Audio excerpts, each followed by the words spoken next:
Hello and welcome to Pots and Trowels. Mothering Sunday's coming up, so later on I'm going to show you a simple way to make a lovely bunch of flowers, but we're going to start this week by doing a little bit of pruning.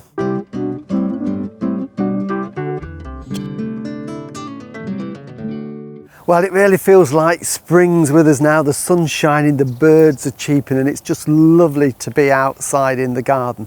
One of the things that I need to do over the next week or so is to prune down the dogwoods. These are the ones that we grow for their lovely stem colours over the winter, and they come in a range of colours from lovely reds to oranges to greens and really dark purple, almost black. And they are brilliant right the way from November through until this time of the year. But what we need to do to keep them really healthy and growing is to cut them down, and it always seems a bit of a shame to cut off these lovely stems, but this is 1 year's growth. You can see this is the point where it was cut down to last year, and then over last summer it made 3 feet of growth. Some get taller, some a little shorter, depending on the variety. If we don't prune them down, they'll just grow and get bigger and bigger and make quite a large shrub. But what happens after a couple of seasons is we lose the lovely vibrant colour on the stems there. It goes more sort of a greeny, browny colour, and we lose that effect in the winter. So we've had the beauty of them winter and spring, so I'm now going to get the secateurs and I'm going to cut them down. And it is literally cutting them down, if you can see a bud, as low as you can. So right the way down. So I know when you first do it, you think, wow, that looks drastic. I'm going to harm them. They're never going to regrow. But I can assure you that what will happen over the next month or so is lots of little new shoots will start to develop, and then we'll get all the growth over the summer. So I'm going to take all the colourful stems down, and then just to finish off, there are some little dead snags which you tend to get, and little dead bits. So it's always worth just taking those off. They're a bit fiddly to get into sometimes, but the more bits of dead you can take out, the better it will be, and it will stop it getting too crowded and congested. So that's it. It's as simple as that. Cut everything down and just wait for them to grow. Now, once you've cut all these lovely stems down, it does seem a shame. What do you do with them?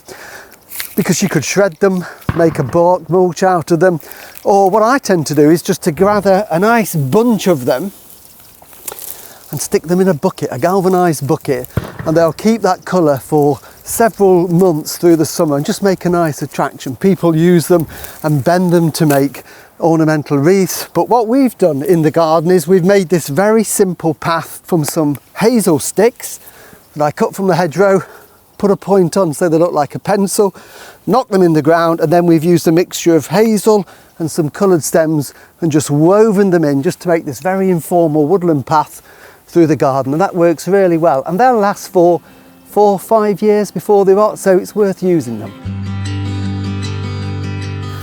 Well, we're going to go up and do a little bit of flower arranging now to get away from those loud bangs. They were bird scarers in the field behind us.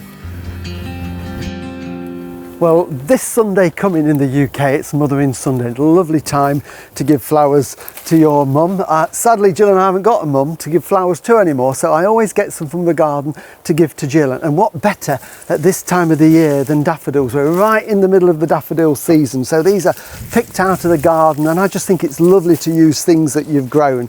I've got some dogwood here that we've just cut and some other little bits of evergreen foliage out of the garden. So this is going to be very, very simple. I don't claim to be a flower arranger at all, so you know, this is not going to be a work of art. This is just me throwing together a few bits of greenery and foliage out of the garden. But the great thing about using daffodils is not only can you grow them very easily in your garden, but there's so many different types that we can grow, because the early ones this year, with it being a mild season, were in flower in late January or even February. So the things that would normally be in flower in March flowered a little bit earlier.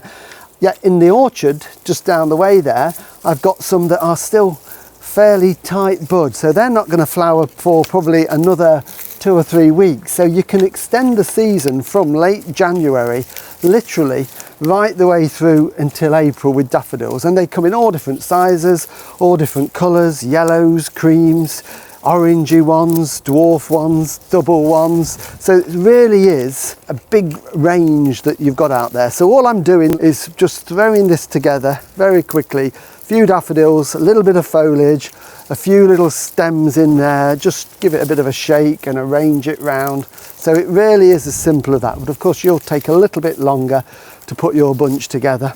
But I just think at the end of the day, what nicer than to give somebody a lovely bunch of flowers and foliage that you've picked from the garden. Well, thank you for watching this week. Hope you've enjoyed pots and trowels and you've picked up a few tips. We'll be back next week with even more things to do in the garden, but in the meantime, please tell all your friends about pots and trowels, get them to like it and share it, and remember, pick some flowers from the garden for this weekend. Thanks, bye.